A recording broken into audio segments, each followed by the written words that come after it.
Eu criei bandejas biodegradáveis a partir da casca da mandioca e da grimpa de araucária. Vamos aprender um pouco mais sobre isso? Meu nome é Lucas Tadal Sugahara Wernick, meu orientador é o Cornélio Chambach e eu estou no primeiro ano do ensino médio do Colégio Bom Jesus. E esse é o projeto Bandejas Biodegradáveis para a Substituição do Isopor, fase 2. Essa ideia surgiu lá em 2024, quando eu estava andando pelas ruas do meu bairro e eu reparei nas pilhas gigantescas de grimpa de araucária que tinham jogadas por aí. E foi me perguntando para onde que ia todo esse material que eu acabei descobrindo que a prefeitura apenas coleta tudo isso para descartar como se fosse um lixo em aterros sanitários. E depois eu fui no mercado e eu notei a quantidade enorme de bandejas de isopor que eram utilizadas. E assim surgiu a ideia de fazer um material sustentável a partir da grimpa de araucária para substituir as embalagens de isopor. Só que tem uma questão: para fazer um compósito, você precisa das fibras, que nesse caso é a grimpa de araucária, e do que a gente chama de matriz, que é como se fosse a cola que junta essas fibras. E através de muita pesquisa e uma visita a uma indústria de fécula, foi que eu cheguei à conclusão que uma opção ecológica é a utilização da fécula presente na casca da mandioca, que é descartada nas indústrias.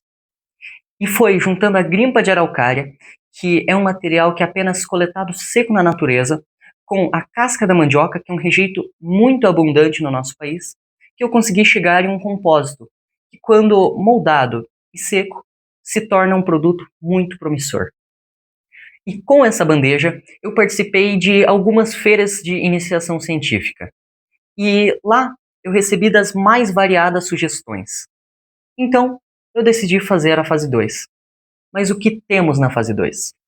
Ela foi direcionada para explorar mais a fundo as propriedades do meu material. Isso através de alguns testes, como o teste de impermeabilização com produtos naturais. Afinal, a bandeja pode ser utilizada no armazenamento de certos alimentos, como frutas e legumes, que tendem a ter uma certa umidade. E nesse teste eu comparei cera de abelha, cera de carnaúba e álcool com glicerina. E no experimento, o que melhor se desempenhou foi a cera de abelha. Outro teste foi o teste de alteração da composição, que eu resolvi agregar o bagaço da mandioca, que é outro rejeito da extração do amido. E obtive um compósito levemente mais claro e, após seca, a bandeja acabou mais leve.